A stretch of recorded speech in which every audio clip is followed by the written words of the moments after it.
conversación con el Señor. ¿Y de dónde yo digo que es una conversación? Si yo lo que hago es escuchar todo el tiempo. Pues resulta que en la liturgia de la palabra tenemos de 3 a 4 lecturas. La primera lectura generalmente es del Antiguo Testamento, aunque en algunas ocasiones puede ser alguna de las cartas o alguno de los libros del Nuevo Testamento. Es donde nosotros escuchamos a los profetas, donde nosotros escuchamos a los apóstoles. El Salmo, si ustedes se dan cuenta, el Salmo nosotros lo respondemos, porque el Salmo es nuestra contestación a la palabra de Dios. Por eso es que tenemos una conversación con Dios. En el caso de que haya una segunda lectura, la segunda lectura es del Nuevo Testamento, generalmente de las cartas o de algunos de los libros del Nuevo Testamento. ¿Por qué? Porque entonces nos están hablando los apóstoles, nos están hablando ya los sacerdotes que el Señor dejó encargados de la iglesia cuando estuvo en la tierra. Y la tercera lectura, que es el Evangelio. Y el Evangelio, si se dan cuenta, tiene algo diferente, que es que nosotros en el Evangelio nos ponemos de pie y en la mayoría de las ocasiones quien lee el Evangelio es el sacerdote o el diácono. Y esto tiene una razón de ser, porque en el Evangelio a quien estamos escuchando es al propio Jesús. Entonces se le da un respeto especial a la lectura del Evangelio. Por eso es que al terminar, el Evangelio no se dice palabra de Dios, se dice palabra del Señor. Y respondemos, gloria a ti, Señor Jesús. Porque estamos escuchando a Jesús cuando nos está hablando directamente con su palabra. Todavía estamos en la liturgia de la palabra. Luego de la lectura de las tres lecturas bíblicas, entonces viene la homilía.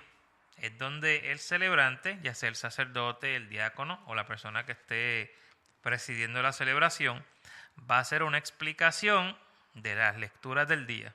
Y además de eso, una exhortación. Nos va a explicar las lecturas al tiempo moderno y nos va a exhortar a cómo nosotros podemos ser cada día mejores personas.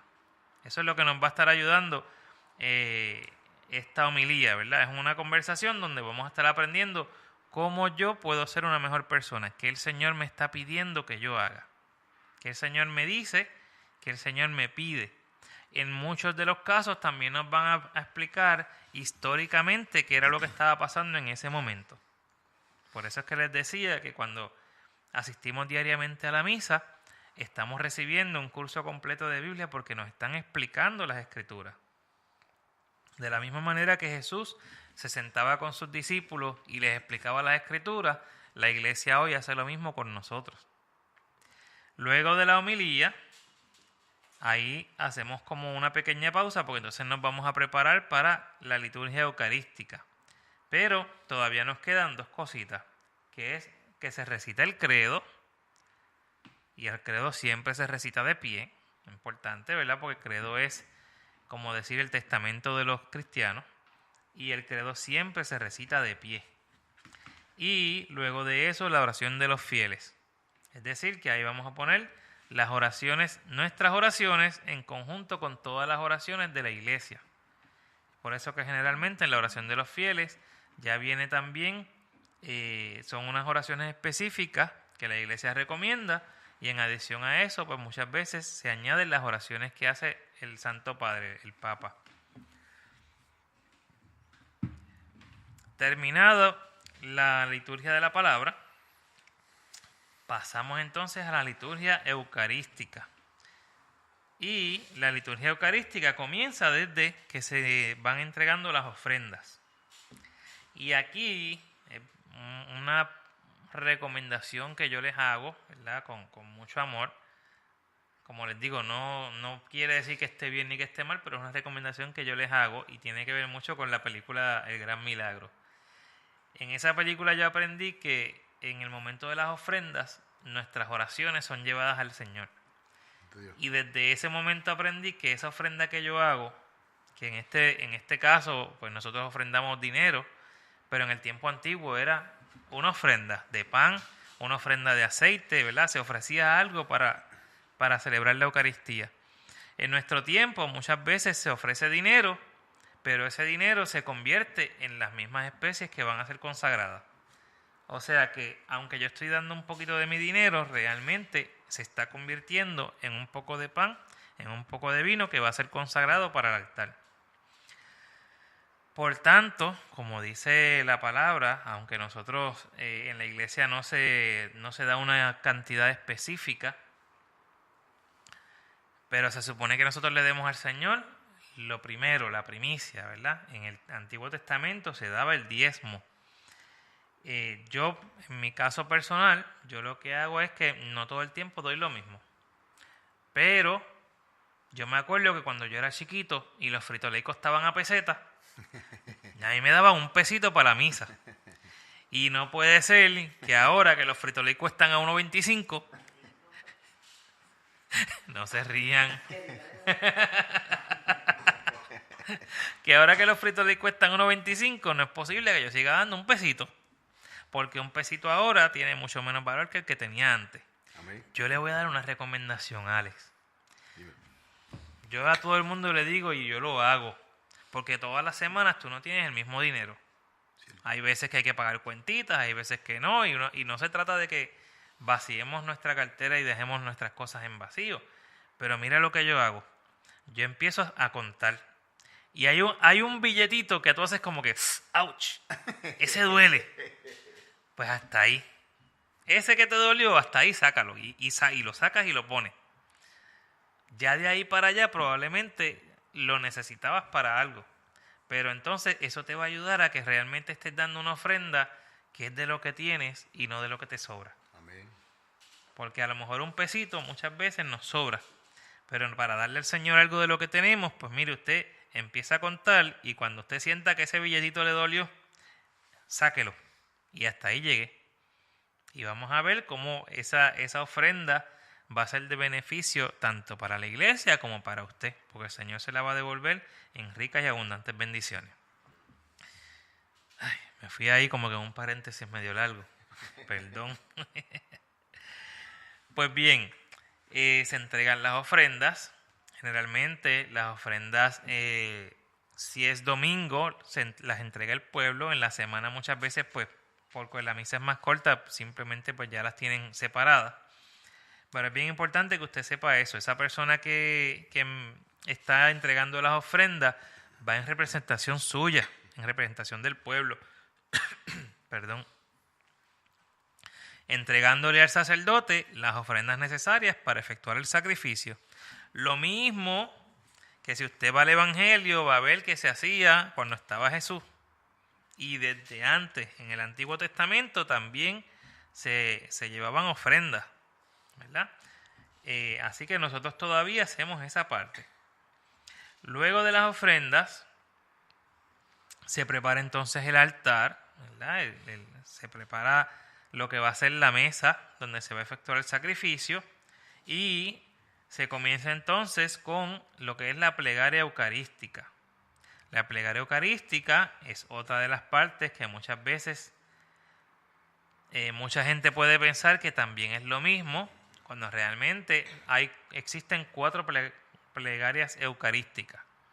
La mayoría de las veces la que nosotros escuchamos es la segunda, que es la más corta. Sin embargo, hay ocasiones donde el sacerdote puede optar por utilizar alguna de las otras plegarias. Si no me equivoco, la 4 se utiliza en ocasiones especiales porque la 4 tiene unas oraciones bien específicas. Pero sepa usted que son 4 plegarias eucarísticas, de las cuales generalmente escuchamos la segunda, pero existen más de una. Y en esta plegaria eucarística es donde se realiza el gran milagro, que el pan y el vino se transforman, se convierten en el cuerpo y la sangre de Jesús.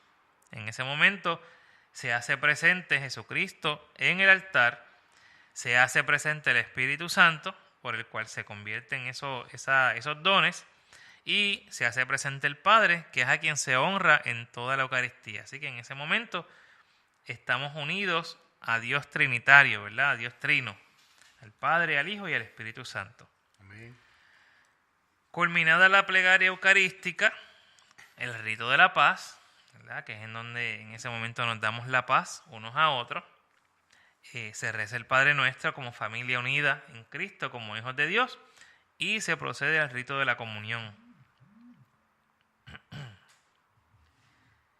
Entonces, una palabrita de domingo para que le diga ahí a sus amigos y parezca como que sabemos.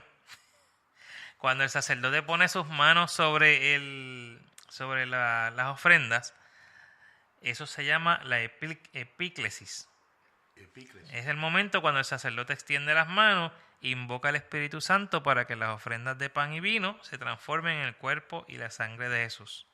Es en el momento, ¿verdad?, donde se hace la consagración. Se llama epíclesis.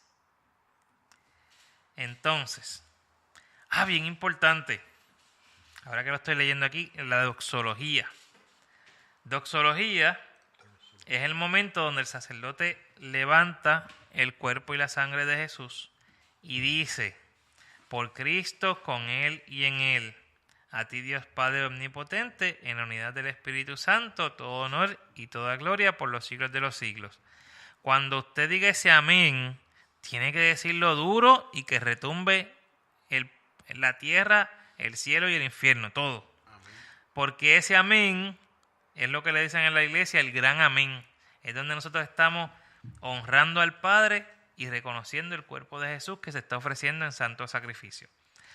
En nuestro tiempo muchas veces el coro lo canta, pero cuando usted vea que el coro está cantando, sepa que el coro está para acompañar al pueblo. No deje el coro cantando solo. A mí personalmente me gusta, me interesa siempre conocer los cánticos, porque a veces si el cántico no lo conocemos, usted se queda calladito y deja que el coro haga todo, pero la realidad es que el pueblo tiene que hacer los cánticos, no es el coro. Así que cuando usted esté en la Eucaristía, sepa que le toca cantar y no se preocupe que cante feo, todos cantamos feo, bueno, por lo menos yo canto feo, pero para el Señor cantó bonito, así que no se apuren por esa parte. Pero ese amén, cuando vayamos a esa parte, por Cristo, con Él y en Él, ese amén vamos a decirlo con todo nuestro corazón, con toda nuestra fuerza, porque ese amén tiene que sentirse. ¿Dónde nos quedamos aquí? Luego de eso vamos a comulgar, vamos a recibir el cuerpo y la sangre del Señor con mucha reverencia, con mucho respeto. No es el momento para ponernos a saludar a las personas que vemos en la fila de la comunión. Es el momento para estar en oración, para estar en ese encuentro con Jesús. Sepa que nosotros cuando vamos a la Eucaristía vamos a tener una cena con el amado. Vamos a tener una cena con esa persona que nos ama y que amamos. Y en ese momento estamos frente al Rey de Reyes. Si a mí me llama el Rey y me cita al frente, yo voy a caminar ante el Rey. Lo menos que yo voy a estar haciendo es mirando para los lados, ¿verdad? Voy a tener mi mirada puesta fijamente en el Rey. Y cuando vayamos a recibir al Señor, debemos ir en esa misma actitud, en una actitud de reverencia, de respeto y de oración. Sepa, y es bien importante, que sepamos que el Señor siempre se ofrece. Es decir, cuando el ministro vaya a darnos la comunión, nosotros decimos amén, ¿verdad? Cuando nos dicen que es el cuerpo o el cuerpo y la sangre del Señor, y lo recibimos. No se lo podemos quitar de las manos al ministro, ¿verdad? Sea ministro extraordinario o sea sacerdote o diácono, tenemos que esperar a que nos los den, ¿verdad? Nos ofrezcan al Señor. ¿Por qué? Es bien importante que el Señor siempre se ofrece, nosotros no lo podemos arrebatar. ¿Y por qué puede ocurrir esto? Pues para darles un ejemplo, en mi caso, si usted no me dice amén, yo no le voy a dar la comunión. ¿Por qué? Yo tengo que estar bien seguro que usted sabe que usted está recibiendo el cuerpo del Señor. Así que yo siempre voy a esperar a que usted diga amén. Y si usted no dice amén, no va a comulgar. Entonces, es bien importante que sepamos lo que estamos haciendo y a quién estamos recibiendo.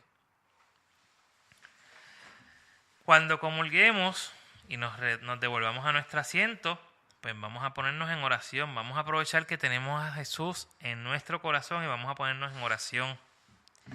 hay muchas personas que cuando terminan de comulgar